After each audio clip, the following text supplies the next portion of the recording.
श्री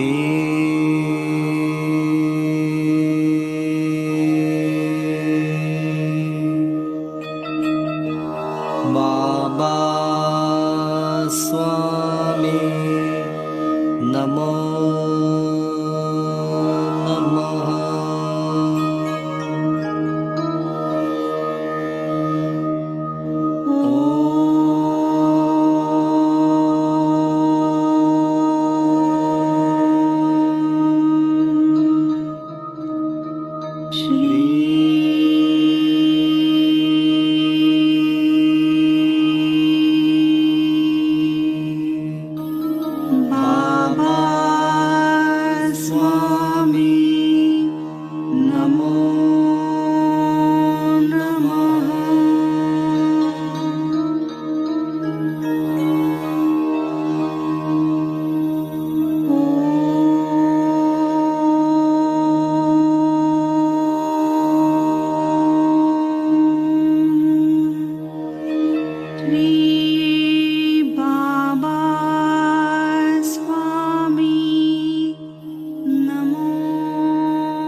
सभी पुण्यात्माओं को मेरा नमस्कार।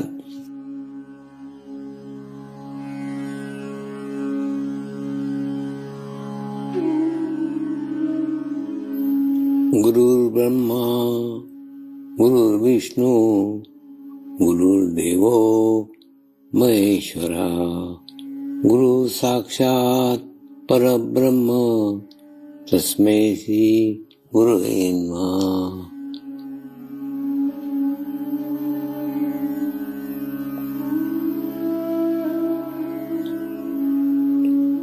ध्यान की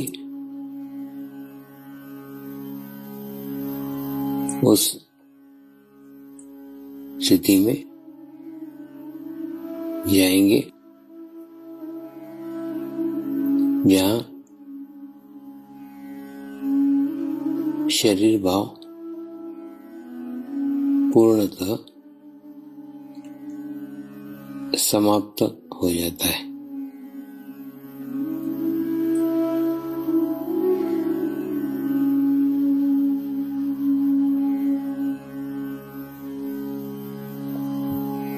अपने पूरे शरीर को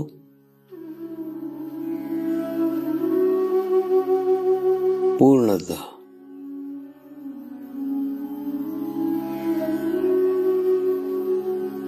शिथिल छोड़ देंगे, एकदम रिलैक्स हो जाइए।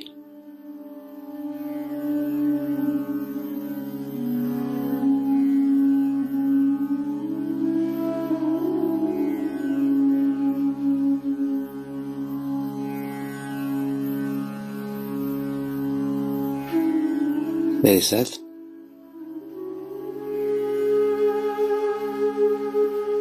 मंत्र का उच्चारण करेंगे।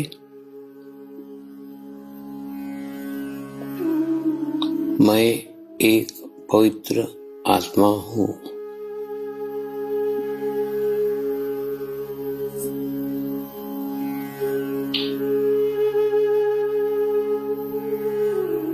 मैं एक शुद्ध आत्मा हूँ।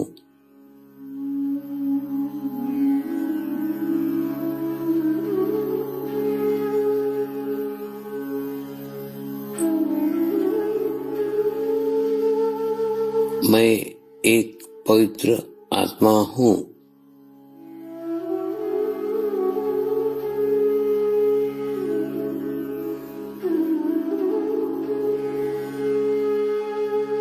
मैं एक शुद्ध आत्मा हूँ।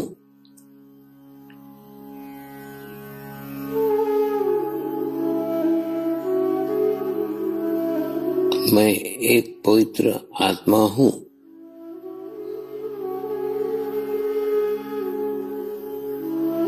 मैं एक शुद्ध आत्मा हूँ।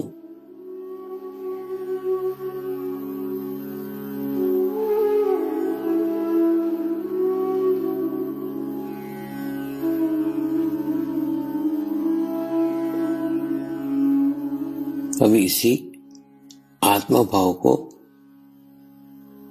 बनाए रखते हुए गुरु मंत्र का उच्चारण करेंगे।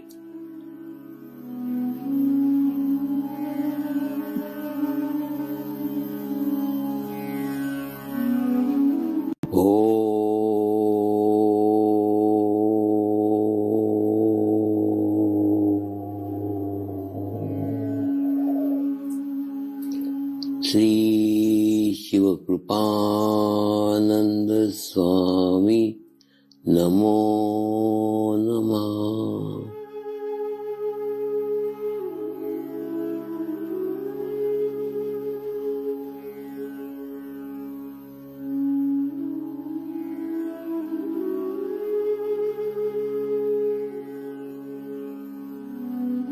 ओम श्री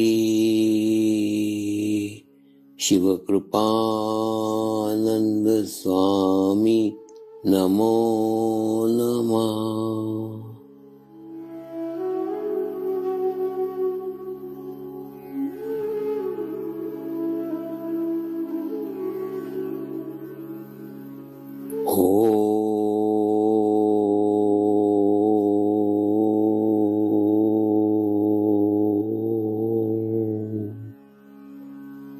श्री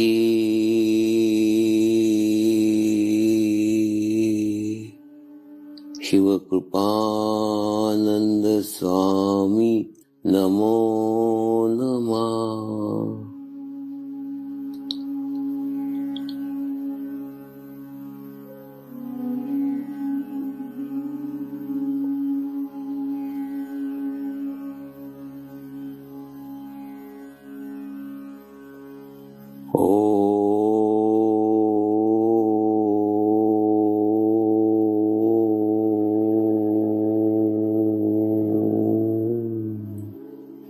श्री शिव कृपानंद स्वामी नमो नमः।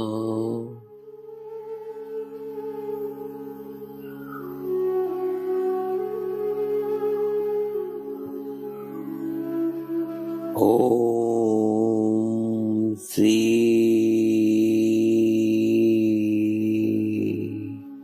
शिव कृपानंद स्वामी नमो नमः।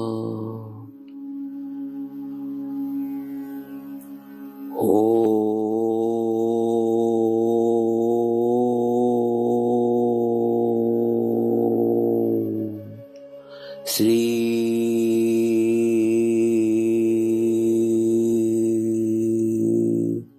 शिव कृपानंद स्वामी नमो नमः।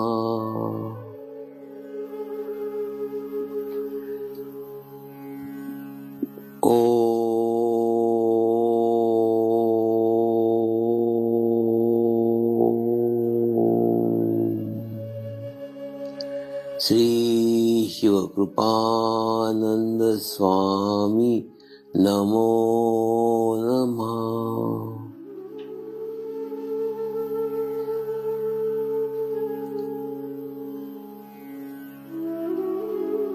ओम श्री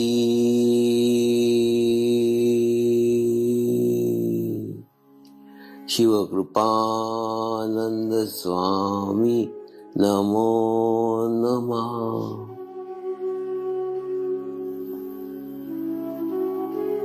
ओम श्री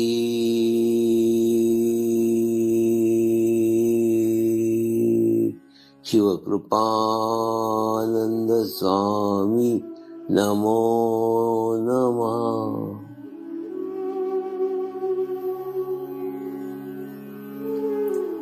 अब आप अपना चित्त सहस्त्रार पे रख के थोड़ी देर के लिए ध्यान में जाएंगे।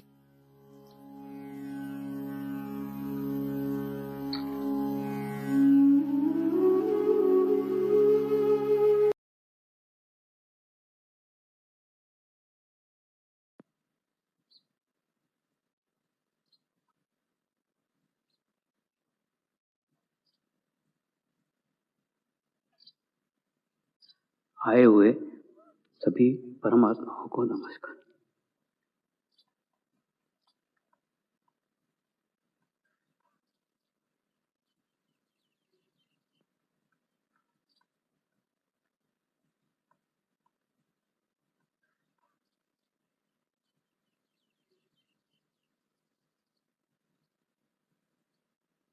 आज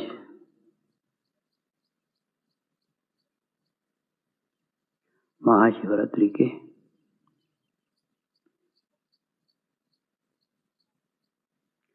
पावन पर्व पर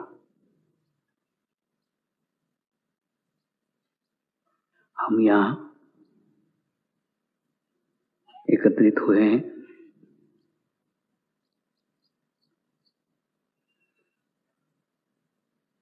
आज के इस पावन पर्व के ऊपर आज के कार्यक्रम की शुरुआत राजा जनक के एक कहानी से करने जा रहे हैं।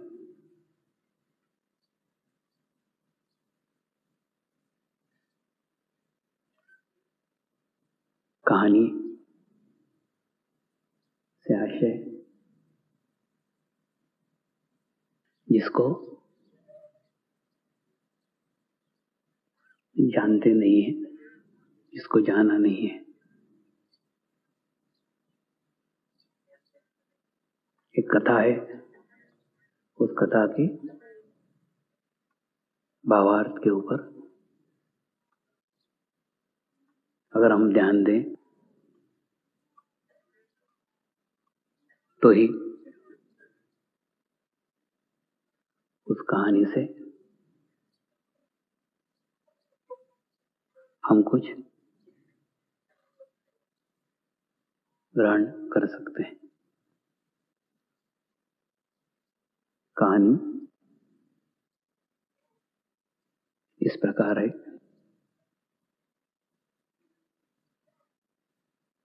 राजा जनक ने ध्यान साधना करके जंगलों में जाके तप करके तपस्या करके ब्रह्म ज्ञान को प्राप्त किया और ब्रह्म ज्ञान को प्राप्त करके सतत ब्रह्म ज्ञान के सानिध्य में ही रहे। अपने गुरु से जो ज्ञान प्राप्त किया था उस ज्ञान को सदैव संभाल कर रखा। धीरे धीरे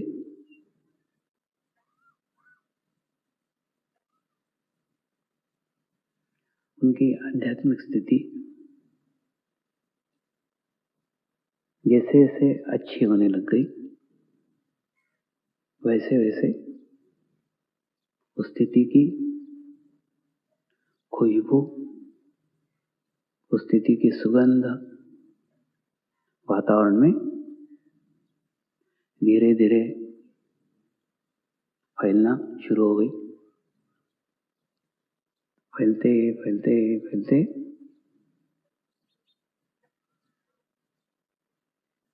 नारद मुनि तक पहुंची।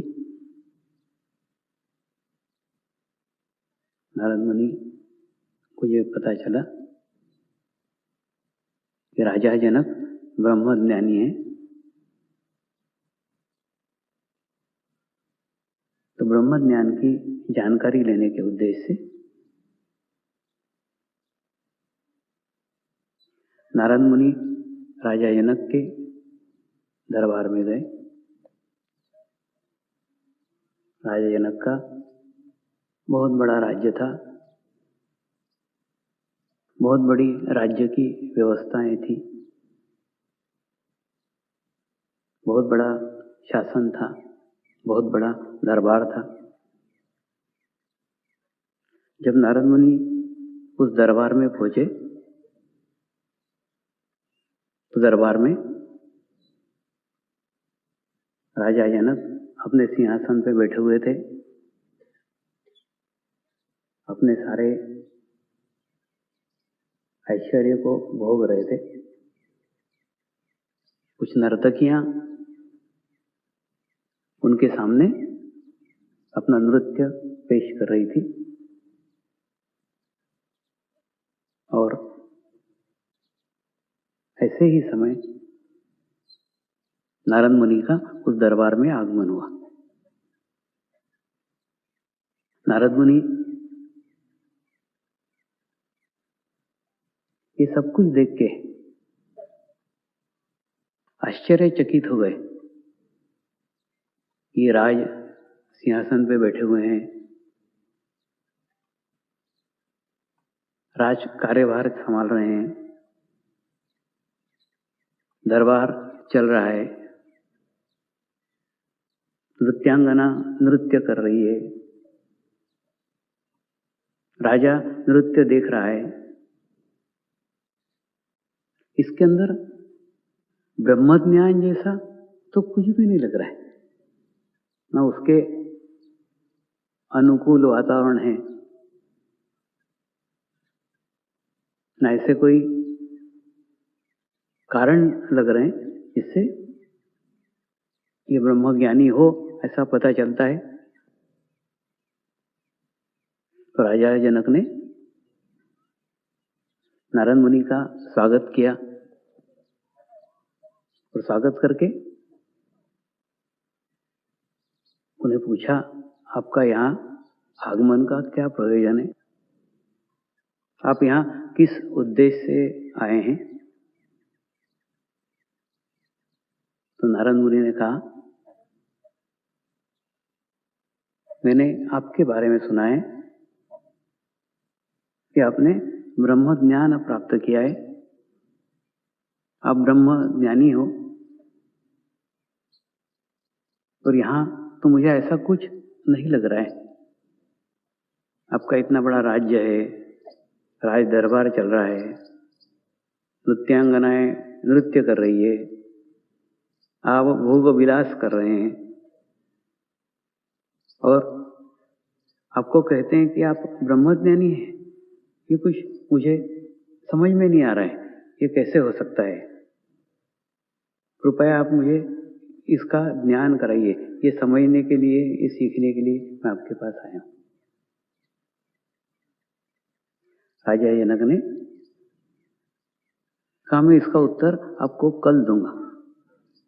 उन्होंने एक कटोरी ली, इसके अंदर दूध भरा हुआ था और उस कटोरी को नारद मुनि को दिया और उनको कहा, ये कटोरी लेके आप दिन भर घूमिए और दिन भर घूमने के बाद में कल फिर मुझे मिलने आइए और उसके बाद में कल मैं आपको बताऊंगा कि मुझे ब्रह्मज्ञानी क्यों कहते।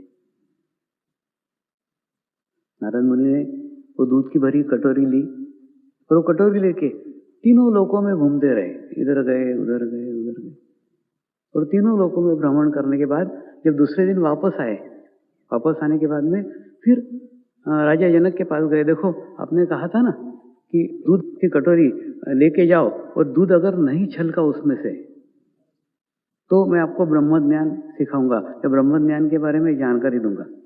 देखो, मैं पूरे दिन भर ये कटोरी लेके घूमते रहा, लेकिन कटोरी का एक बूंद भी दूध मैंने छलकने नहीं दिया। अब आप बताओ मेरे को कि आपको ब्रह्मज्ञानी क्यों कहते हैं? राजा जनक ने पूछा, आपने ये दिन भर में क्या क्या देखा? तो उन्होंने बोला, मैं सब जगह गया लेकिन मैंने देखा कुछ नहीं। क्यों नहीं देखा? क्योंकि सब जगह जाने के बाद भी मेरा ध्यान कहीं भी नहीं था, मेरा ध्यान पूरे कटोरी के ऊपर था। क्योंकि अगर कटोरी का दूध छलक जाता तो आप मुझे नहीं बताते कि आप ब्रह्मज्ञानी क्यों है। इसलिए मैं ध्यान रख रहा था कि दूध कहीं छलक नहीं जाए, पूरा चित्त मेरा सदैव कटोरी पे था। राजा जनक ने कहा, ठीक इसी प्रकार से नृत्यांगनाएं नृत्य कर रही है, राज दरबार चल रहा है, राज्य शासन चल रहा है, ये सब कुछ चल रहा है, फिर भी मेरा चित्त मेरे गुरु चरण के ऊपर है, इसलिए मुझे ब्रह्मज्ञानी कहते हैं।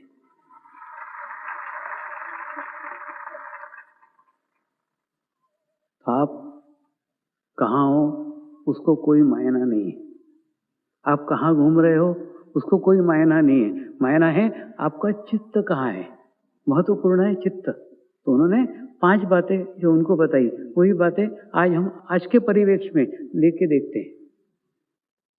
उन्होंने कहा पहली बात है, सारी भौतिक वस्तुएं का भोग मैं कर रहा हूँ, सारे वस्तुओं को मैं भोग रहा हूँ। राज सिंहासन पे बैठा हूँ, नृत्यांगनाएं नृत्य कर रही है, राज दरबार चल रहा है, ये सब कुछ देख रहा हूँ, लेकिन इन सब में मैं नहीं हूँ। ना मैं नृत्य देख रहा हूँ, ना मैं राज सिंहासन में बैठा हूँ, ना मैं राज दरबार चला रहा हूँ, ना राज्य व्यवस्था चला रहा हूँ, ना राज्य शासन चला रहा हूँ। यानी सब कुछ हो रहा है, मैं कुछ भी खुद कुछ नहीं कर रहा हूँ, क्योंकि मेरा अस्तित्व ही नहीं है, सिर्फ मैं एक माध्यम के रूप में हूँ, इसमें मेरा रोल कुछ भी नहीं है। तो ये सब भौतिक सुख सुविधाओं का उपयोग हम कर रहे हैं, लेकिन उसके बावजूद भी उसके अंदर नहीं है। दूसरा उन्होंने कहा, मुझे कभी मृत्यु नहीं आती है। मृत्यु से आशय उस नकारात्मक विचार से है, जो नकारात्मक विचार मनुष्य को पल पल मृत्यु देता है। तो ऐसा कोई भी नकारात्मक विचार मैं दिन भर में कभी भी नहीं करता हूं, इसलिए मेरा पूर्ण नियंत्रण रहता है कि मुझे कभी भी कोई नकारात्मक विचार नहीं आए। तो नकारात्मक विचार के रूप में जो मृत्यु मनुष्य ग्रहण करता है वो मैं कभी नहीं कर सकता। तो तीसरी बात थी, मेरे निर्णय मैं स्वयं लेता हूं, राज्य व्यवस्था चलाता हूं, सबका डिसीजन पूछता हूं, सबके निर्णय पूछता हूं, सबसे बातें करता हूं, लेकिन अंतिम निर्णय मेरे बारे में, मेरा निर्णय मैं खुद लेता हूं। क्यों? क्योंकि मैं मेरे आत्मा के सानिध्य में हूं, मैं आत्मा के सानिध्य हूं, आत्मा के जो द्वारा निर्णय लिए जाते हैं उसी निर्णय को स्वीकार करता हूं। मैं भीड़ नहीं हूं, मैं अकेला हूं। तो चौथा, मेरा चित्त सदैव गुरु चरण के ऊपर होता है। गुरु चरण पे होता है यानी सामूहिकता में होता है, कलेक्टिविटी में होता है। और सामूहिकता में होने के कारण मुझे कभी भी मेरे मैं का एहसास ही नहीं होता, मुझे कभी अनुभव नहीं होता कि मेरे अंदर कोई मैं है, मैं कुछ अलग हूं, मेरा अस्तित्व कहीं अलग है। ऐसे सामूहिकता में मैं सदैव रहता हूं। तो दूसरा, मैं सदैव गुरु कार्य करते हुए रहता हूं, गुरु कार्य रत रहता हूं। जीवन में जितने भी कार्य करता हूं, ये सब कार्य गुरु के कृपा में हो रहे हैं, गुरु कर रहे हैं, मैं एक माध्यम मात्र हूं, इसका एहसास मुझे सदैव रहता है। गुरु कार्य कभी खराब हो ही नहीं सकता, इसलिए सदैव अच्छे कार्य करते रहता हूं। दूसरा, फल की इच्छा कभी नहीं करता। जिस प्रकार से गुरु कार्य करते समय कभी कोई फल की अपेक्षा नहीं करते, ठीक उसी प्रकार से मैं भी जो भी कार्य करता हूं उस कार्य की कोई अपेक्षा नहीं करता, कुछ फल की इच्छा नहीं करता। उसके कारण सब कार्य होते रहते, सतत अच्छा कार्य करता हूं और निरपेक्ष भाव से कार्य कर रहा हूं। और इसी कारण मेरे चित्त को सदैव अपने आप में लीन पाता हूं। नारद मुनि को ये बातें उन्होंने बताई, यही सब बातें आज के परिवेश में, आज के युग में कैसे की जा सकती है, कैसे हो सकती है, यही सब हमको देखने का है। वस्तुओं में, भौतिक स्वरूप में कुछ तब्दीली हो गई होगी, कुछ बदलाव हो गया होगा, मतलब जो मनुष्य निर्मित है उसके अंदर चेंज हो गया होगा। तो क्या पाया, क्या खोया, इसका अवलोकन करें तो हो सकता है उस समय रथ होंगे, रथ के बाद में बैलगाड़ियां होंगी, बैलगाड़ियों के बाद में अब कार आ गई होंगी, भौतिक स्वरूप वाहन का बदल गया होगा, भौतिक वस्तुओं का स्वरूप बदल गया होगा। संदेश वाहक की जगह टेलीफोन आ गए होंगे, मोबाइल्स आ गए होंगे, और संचार के उपकरण नए नए आ गए होंगे। लेकिन ये सब साधन विकसित हो गए हैं, लेकिन ये साधन है, इस बात का एहसास छूटता चला गया है। छूटता चला गया ऐसे जैसे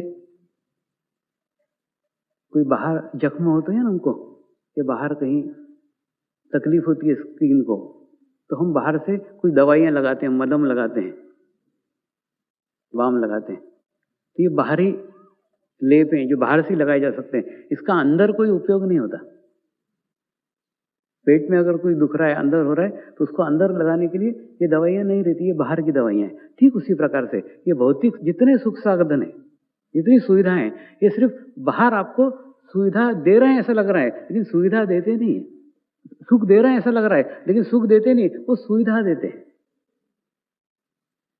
तो सुविधा और सुख, इसमें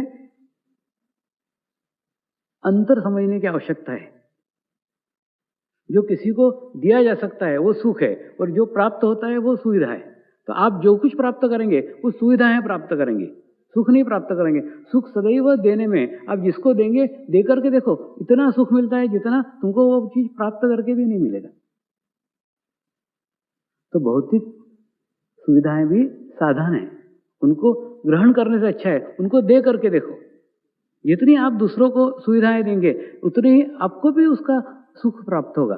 लेकिन वो निर्जीव वस्तुएं आपको सुख प्राप्त नहीं कर सकती, उसकी एक सीमा है, उस सीमा से आगे बढ़ करके वो नहीं दे सकती।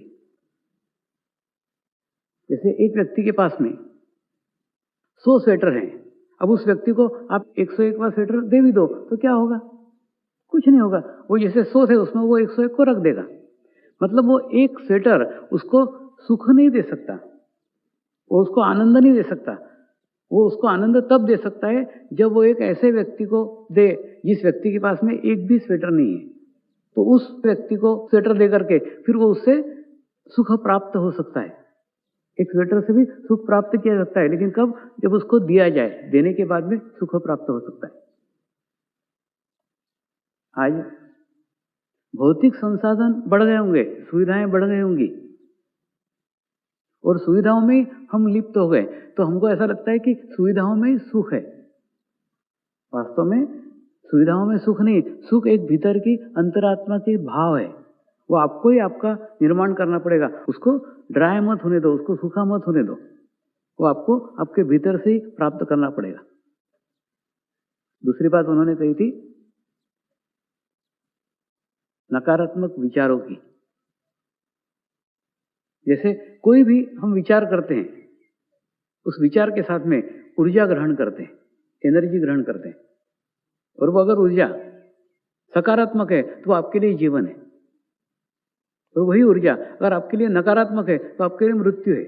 जीवन और मृत्यु पल पल में चलते रहता है, एक एक क्षण, एक एक सांस में मृत्यु और एक सांस में जीवन है। तो आप आपके जीवन के अंदर कितने मृत्यु लेते हैं और कितने जीवन लेते हैं, ये आपके ऊपर निर्भर है।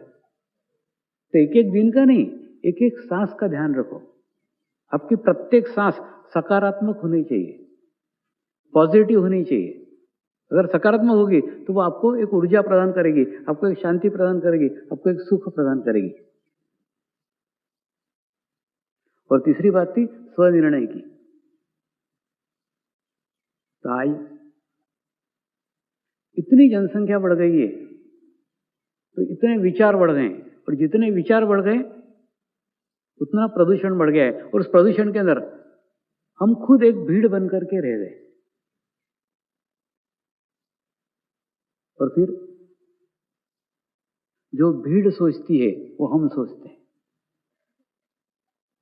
जो भीड़ करती है वो हम करते हैं। हमारा अलग अस्तित्व कुछ भी नहीं है, हमारी अलग से कोई सोच नहीं है, हमारे अलग से कोई विचार नहीं है।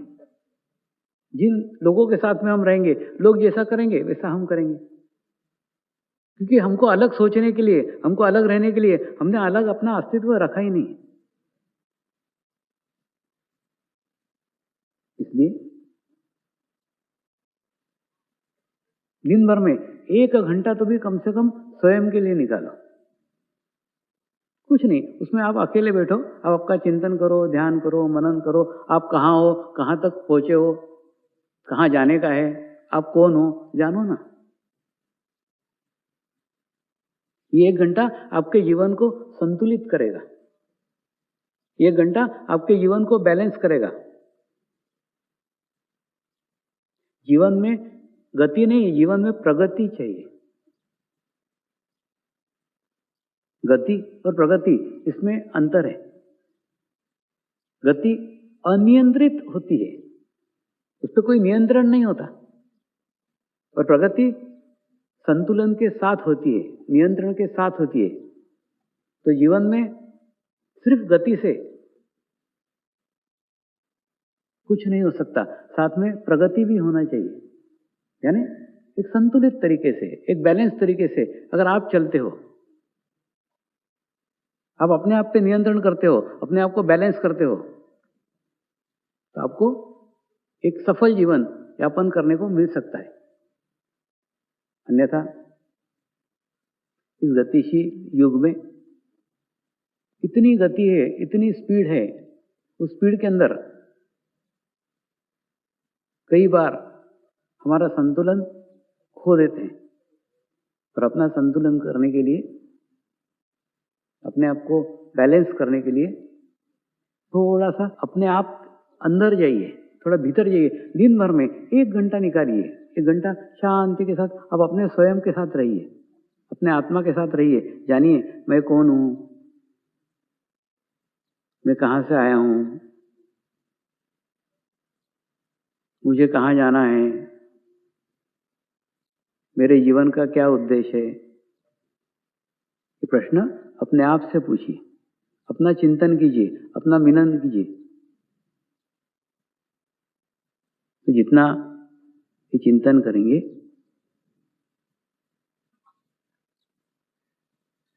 ये जितना मनन करेंगे,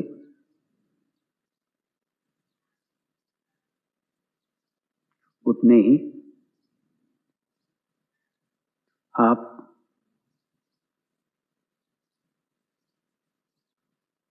अपने आप के पास जाएंगे,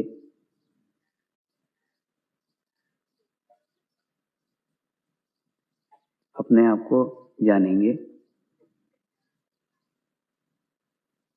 आप कौन हैं पहचानेंगे,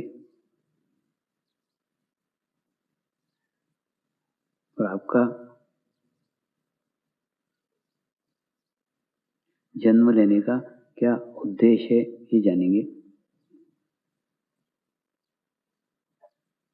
ये शरीर क्यों धारण किया है,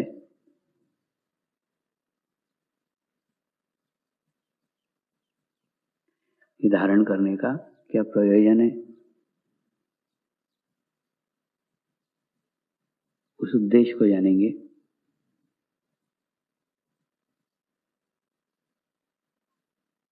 अपने पूर्व जन्म के कर्मों को जानेंगे।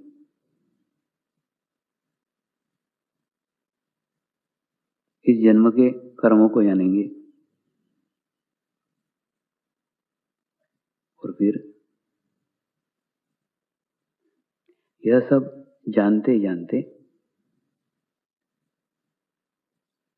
आप आपकी ही आत्मा के करीब हो जाएंगे। और आत्मा के करीब हो जाने के बाद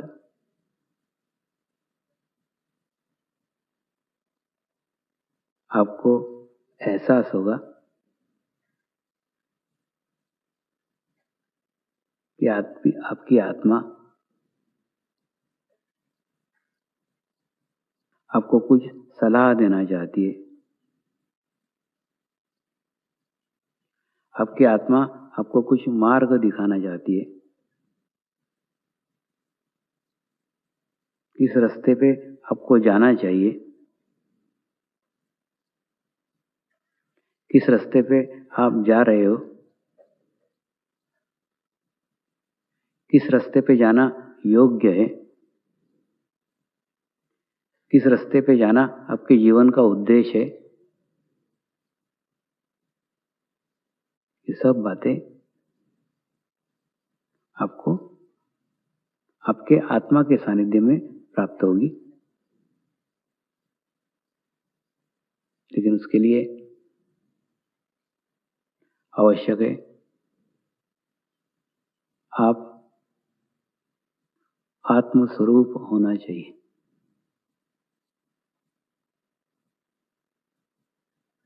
जब आप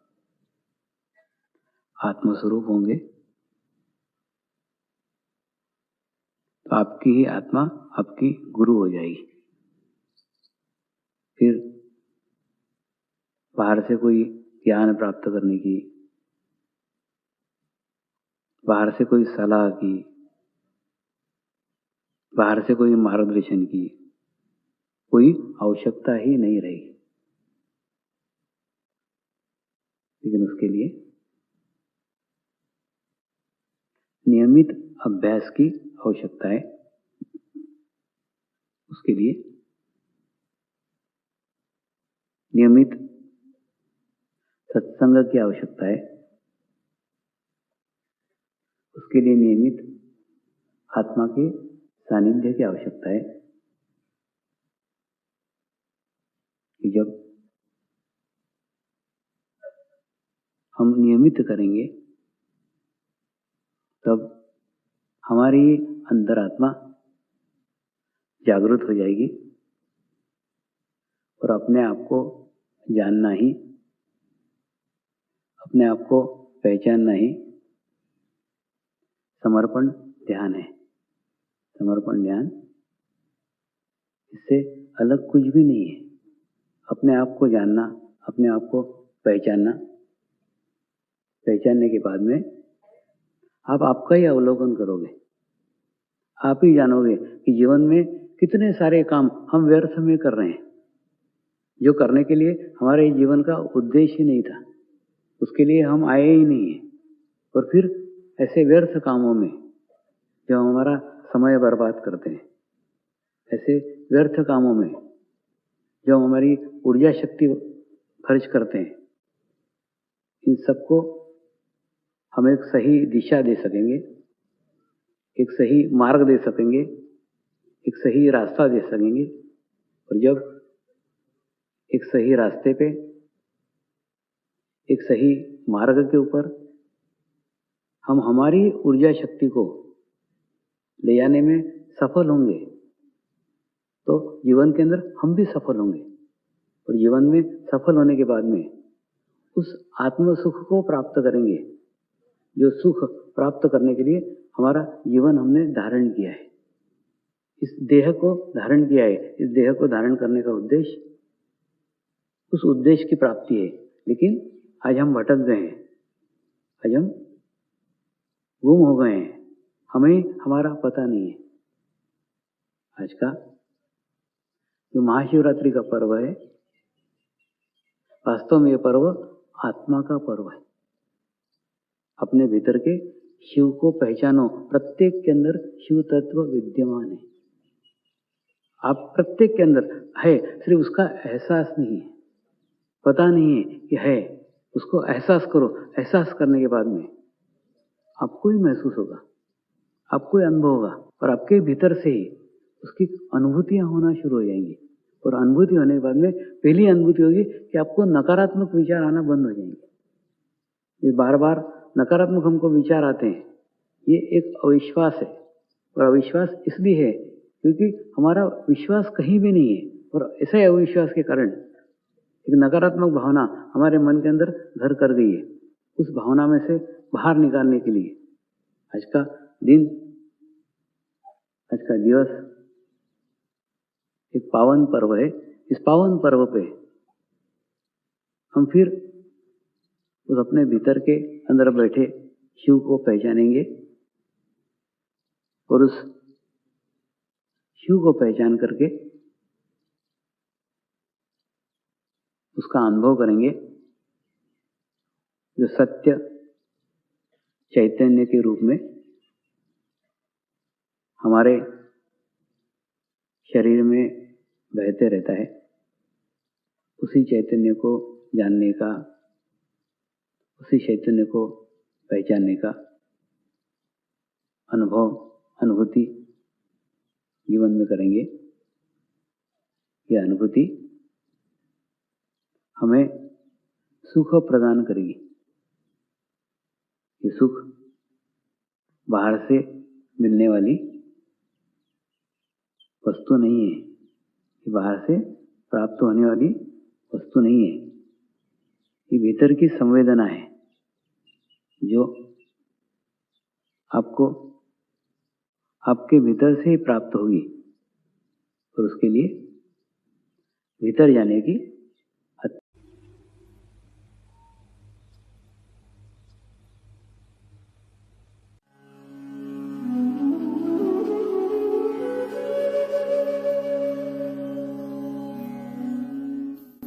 अब हम प्रार्थना करेंगे सभी आत्माओं की आत्म उन्नति हो, आध्यात्मिक प्रगति हो। यही हमारी प्रभु से प्रार्थना है। नमस्कार। जय आत्मेश्वर।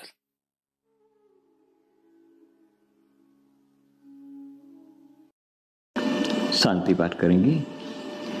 ओम द्यो शांति अंतरिक्षगम शांति पृथ्वी शांति रापः शांतिरौषधयः